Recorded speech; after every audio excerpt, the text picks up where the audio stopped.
Hello दोस्तों, कैसे हो आप लोग। Welcome back to my channel live life easy. Friends, अगर आप अपनी लाइफ को फुल्ली जीना चाहते हैं, पूरी तरह से जीना चाहते हैं, उसके हर सेकंड को एंजॉय करना चाहते हैं, यूटिलाइज़ करना चाहते हैं, तो आपको चाहिए एक शांत दिमाग लेकिन एक बेहद एक्टिव बॉडी।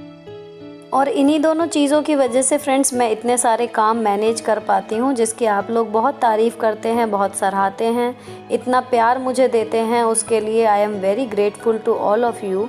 लेकिन कुछ आदतें ऐसी हैं जिन्हें छोड़ने के बाद ही मैं अपना प्रेजेंट लाइफस्टाइल अपना पाई हूँ। तो आज के वीडियो में मैं उन्हीं 7 आदतों के बारे में डिस्कस करने जा रही हूँ जिन्हें आपको छोड़ देना चाहिए अगर आप भी एक शांत दिमाग चाहते हैं। और जब आपका दिमाग शांत होता है, आपका माइंड हैप्पी होता है, तो उसका पॉजिटिव असर आपकी बॉडी पर भी नज़र आता है और आप अपने कामों को ज़्यादा एफिशिएंटली कर पाते हैं। तो चलिए वीडियो शुरू करते हैं।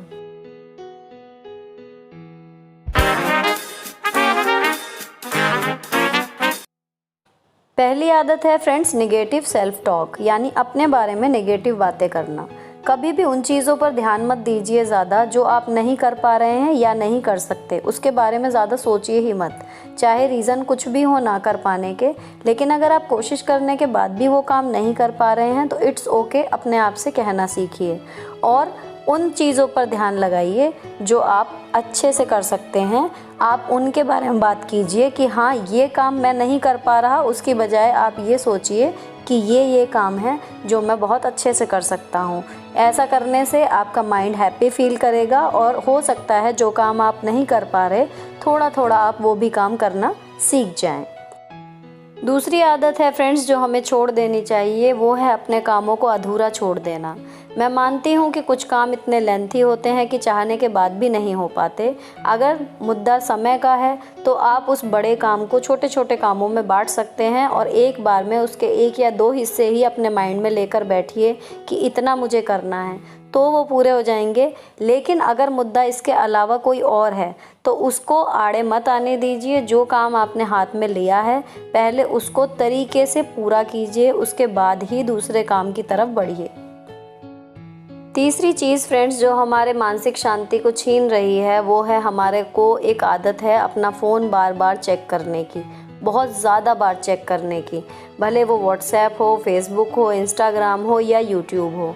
अगर आप एक यूट्यूबर हैं तो ये और भी ज़्यादा हो जाता है, क्योंकि जब से ये चैनल बना है तब से फ़ोन बार बार मेरे हाथ में जल्दी जल्दी आता रहता है और मैं YT स्टूडियो में इसकी चैनल की अपडेट देखती रहती हूँ। तो मैं पक्का कह सकती हूँ कि बार बार फ़ोन देखना कहीं ना कहीं ये स्ट्रेस को बढ़ाता है। अगर आप अपने मानसिक सुकून बनाए रखना चाहते हैं तो फ़ोन का एक टाइम निश्चित कीजिए और स्ट्रिक्टली उसको फॉलो कीजिए कि इतने बजे से इतने बजे या इतने घंटे के लिए मैं फ़ोन देखूंगी। प्लस फ़ोन को रैंडमली चलाने की बजाय फ़ोन ऑन करने से पहले एक बार अपने मन में दोहरा लीजिए कि आप एक्चुअली फ़ोन किस चीज़ के लिए खोल रहे हैं। इससे आप जो काम करने बैठे थे वो पूरा हो जाएगा।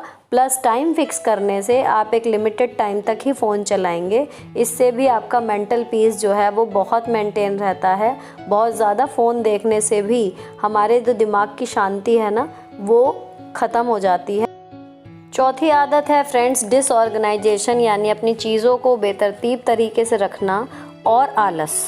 ये सबसे ज़्यादा है। हमें लगता है कि बॉडी को आराम मिल रहा है आलस की वजह से, लेकिन जब आलस की वजह से हमारे काम ढेर लगने लगते हैं या हमारा घर या हमारी लाइफ कहिए डिसऑर्गेनाइज सी रहती है, कोई ऑर्डर उसमें नहीं होता, तो धीरे धीरे कुछ समय बाद ही हमारे जो काम हैं वो इतने ज़्यादा जमा हो जाते हैं या इतने ज़्यादा ऑर्डर से हट जाते हैं कि हमारा जो दिमाग है ना वो परेशान होना शुरू हो जाता है, क्योंकि जिधर भी हम निगाह डालेंगे वहाँ एक काम फैला हुआ मिलेगा और अनकम्प्लीटेड काम हमें मिलेंगे देखने के लिए, और ये किसी के लिए भी पीसफुल नहीं होता। आपने भी महसूस किया होगा कि एक काम अधूरा पड़ा है जब आप उसके बारे में सोचते हैं, प्लस एक काम ऐसा है जो आपने पूरा कर लिया, चाहे अच्छे से या नॉर्मल तरीके से, लेकिन वो पूरा हो गया। जब आप उसके बारे में सोचते हैं तो किस में आपको मानसिक सुकून मिलता है। तो हमें एक डिसिप्लिन लाइफ जीनी चाहिए, अपनी चीज़ों को ऑर्गेनाइज़ करके रखना चाहिए और क्रैश होने से पहले सोफ़े पर या बेड पर अपने स्मार्टफ़ोन के साथ अपने कामों को निपटा देना चाहिए, ताकि कोई ज़रूरी काम छूट ना जाए और उठने के बाद हमें परेशानी मानसिक रूप से नहीं झेलनी पड़े। कामों को टालने की आदत से बचिए फ्रेंड्स। मेन इस बात से मैं ये आपसे मतलब कहना चाह रही हूँ कि अगर हमारा मान लीजिए किसी काम को करने की ड्यू डेट 20 तारीख है, तो क्या ये ज़रूरी है कि हम उसे 20 में ही जाके करें? अगर हम उसको पहले नहीं करने की कोई बाउंडेशन नहीं है, अगर हम उसको 15 से लेके 16, 17, 18 1-2 दिन पहले, जिस दिन हम थोड़ा सा फ्री हों या हम ईजियली कर सकते हैं उस काम को, अगर हम निपटा दें, तो सोच के देखिए कि जिस दिन ड्यू डेट वाला वो प्रेशर होता है उस दिन करना ज़्यादा अच्छा, या फिर उससे 1-2 दिन पहले ही कर देना। क्योंकि लाइफ तो अनप्रेडिक्टेबल है ही। अगर हम सोचें कि बिल्कुल एंड टाइम पे हम कर तो देंगे ही, और कोई ऐसी चीज़ हो जाए जो हम उस काम को नहीं कर पाए, तो फिर बिना मतलब का एक स्ट्रेस हमारी जान को हो जाता है कि भाई ये ड्यू डेट थी और हम नहीं कर पाए। इससे बचने के लिए, एक मेंटल पीस बनाए रखने के लिए हमें चाहिए कि कोई काम जो हो सकते हैं पहले, हम उसे पहले ही कर दें। 5th पॉइंट है friends, over spending of money. ये भी एक बहुत बड़ा रीज़न है। कई लोग लाइफ में डिसिप्लिन होते हैं, वैसे घर के काम उनके कंप्लीट रहते हैं, सब कुछ होता है, लेकिन जो पैसों को खर्च करने का हिसाब किताब है वो उनका कई बार ओवर हो जाता है, और वो जज नहीं कर पाते कि जहाँ वो खर्च कर रहे हैं और जितना वो खर्च कर रहे हैं क्या सच में ज़रूरी है, और वो खर्च कर देते हैं और उसके बाद फिर उनको पछतावा होता है। और कुछ चीज़ें ऐसी हैं जो वापस नहीं हो सकती, हम उसको वापस नहीं ला सकते पैसे को। उसके बाद हमें होती है मानसिक परेशानी कि भाई ये क्यों कर दिया हमने, काश हमने ये ना किया होता। और यूजुअली हम महिलाओं के साथ ये शॉपिंग में हो जाता है, कई बार हम लोग कर देते हैं ओवर स्पेंडिंग। लेकिन ये चीज़ मैंने अपनी बहुत कंट्रोल की हुई है। मैं बिल्कुल प्लान करके शॉपिंग करती हूँ, ज़्यादा करती हूँ, खूब करती हूँ, लेकिन मुझे पता होता है कि महीने की कितने मुझे खर्च कर दिए और कितने और कर सकती हूँ, या फिर कौन सी चीज़ ज़रूरी है जो मुझे लेनी है, इसके लिए मैं पैसे नहीं देखूँगी, और कौन सी चीज़ सिर्फ मुझे शौक़ के लिए लेनी है, तो उसके लिए मैं अपना बजट जो है वो अच्छे से मेंटेन करके चलती हूँ। ओवर स्पेंडिंग आपके मानसिक शांति को बिल्कुल खा जाती है। तो आप जब खर्च करें पैसे, तो बहुत ही सोच समझकर, जितनी ज़रूरत है उतना करें, जितना आपका मन है उतना करें, लेकिन अपनी गुंजाइश से, अपने बजट से ऊपर कभी ना करें, नहीं तो लॉन्ग टर्म में ये आपको टेंशन ही देगा। प्लस ओवर स्पेंडिंग ना करने का एक अच्छा फ़ायदा ये होता है कि आप एक अच्छी खासी बचत कर लेते हैं, और जब आप बचत करके फ्यूचर के लिए फाइनेंशियली सिक्योर होने की तरफ कदम बढ़ाते हैं, धीरे धीरे पैसे इन्वेस्ट करते हैं या फिर बचत करके अपने लिए एक फ्यूचर सिक्योर कर लेते हैं, तो आप अंदाज़ा लगाइए कि आपका दिमाग कितना सुकून भरा महसूस करेगा जब आपको ये पता हो कि इन फ्यूचर आपको अगर कोई फाइनेंशियल क्राइसिस आ गई तो आप अपनी जगह पे मजबूत हैं। तो ओवर स्पेंडिंग से फ्रेंड बचिए, स्पेंड कीजिए, अपनी गुंजाइश के हिसाब से कीजिए, लेकिन उसको कभी क्रॉस मत कीजिए। छठी आदत है फ्रेंड्स, हम लोग महिलाएं क्या करती हैं ज़्यादातर कि हम फैमिली और बच्चों में इतना लगे रहते हैं, या जॉब में, या एवरी टाइम, कि हम लोगों से हमेशा घिरे हुए रहते हैं, और यूजुअली हमारी लाइफ में पूरे दिन में हमारे पास कोई भी अकेला मतलब टाइम नहीं होता जिसमें हम उसे मी टाइम कह सकें।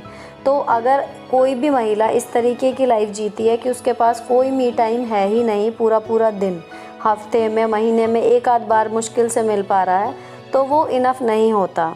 हमें अपने मेंटल पीस के लिए अलोन टाइम, मी टाइम बहुत ज़रूरी है। भले वो आपके हस्बैंड हैं, भले वो आपके बच्चे हैं, भले वो आपकी फैमिली है, लेकिन उनके लिए भी और अपने लिए भी थोड़ा सा अपने साथ टाइम बिताना बहुत ज़रूरी है। वो आप जिस काम में भी आपको लगता हो कि हाँ ये मेरा मी टाइम है, आप वो कर सकते हैं। जैसे मैं ये वीडियोस बनाती हूँ, आपको क्या लगता है कि मैं क्यों बनाती होंगी? जॉब मेरी बहुत पुरानी लगी हुई है, इसलिए वो मेरी लाइफ का एक पार्ट बन गया, रूटीन बन गया है। तो कुछ नया इंटरेस्टिंग कि मैं कुछ क्रिएटिव कर रही हूँ, ये मेरे को फीलिंग बनी रहे, उसके लिए मैं सिलाइयाँ ये सब करती थी, और अब फ़िलहाल वीडियोस बना रही हूँ। तो हमारी मेंटल पीस के लिए, हमारी मेंटल ग्रोथ के लिए, इनर पीस के लिए अलोन टाइम, मी टाइम बहुत ज़रूरी है। अगर आप अभी तक नहीं निकालते थे तो प्लान करिए अपने दिन को इस हिसाब से कि आप भी थोड़ा सा अपने लिए मी टाइम ज़रूर निकाल सकें।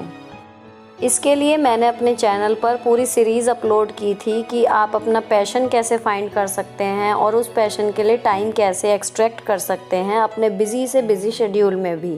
अगर आप चाहें तो उस वीडियो का लिंक आपको आई बटन में मिल जाएगा, आप वहां से उसको भी चेक कर सकते हैं। आई होप कि वो आपके लिए यूज़फुल होगी। लास्ट पॉइंट है फ्रेंड्स 7वां, कि हम, ये सबसे बड़ा रीज़न है, लास्ट है बट लीस्ट नहीं है, हमें सबकी नज़रों में अच्छा बनने की इतनी इच्छा होती है कि उस चक्कर में हम कई बार अपना जो है वो नुकसान कर लेते हैं। हम ये नहीं सोचते कि दूसरे को खुश करने के चक्कर में कहीं हम अपने आप को नाखुश तो नहीं कर रहे। और यूजुअली महिलाएं तो बहुत ज़्यादा सबको खुश रखने के चक्कर में कि कोई मुझे बुरा ना कह दे, कोई क्या सोचेगा, इस चक्कर में वो उनका मन नहीं होता, तब भी ऐसे काम कर रही होती हैं जिसका उसका करने का बिल्कुल मन ही नहीं है, केवल इसलिए कि कहीं सामने वाले को बुरा ना लग जाए। तो ये चीज़ कुछ दिन तो चलती है, लेकिन इन फ्यूचर धीरे धीरे लॉन्ग टर्म में अगर आप अपनी खुशी को एक किनारे रख के दूसरे की खुशी का ही सोचते रहेंगे तो आप धीरे धीरे फ्रस्ट्रेटेड हो जाएंगे और आपका मेंटल पीस बिल्कुल ख़त्म हो जाएगा। तो अवॉइड दैट कि सबकी नज़रों में अच्छा बनना, ये कोई ज़रूरी नहीं है। आप इसको बिल्कुल छोड़ दीजिए आदत को, आपकी लाइफ बदल जाएगी, आपका इनर पीस लौट आएगा, आप बहुत शांत रहेंगे और एक्टिवली अपने ज़रूरी कामों को कर पाएंगे। अगर आपको ये वीडियो अच्छी लगी हो फ्रेंड्स तो मेरे चैनल को सब्सक्राइब करना मत भूलिएगा। इसी तरीके की वीडियो, इसी तरीके की बातें आपके साथ मेरी होती रहेंगी। मिलती हूँ आपसे नेक्स्ट वीडियो में। Till then bye bye, stay beautiful always and stay healthy always, mentally भी एंड फिजिकली भी। Bye, love you all.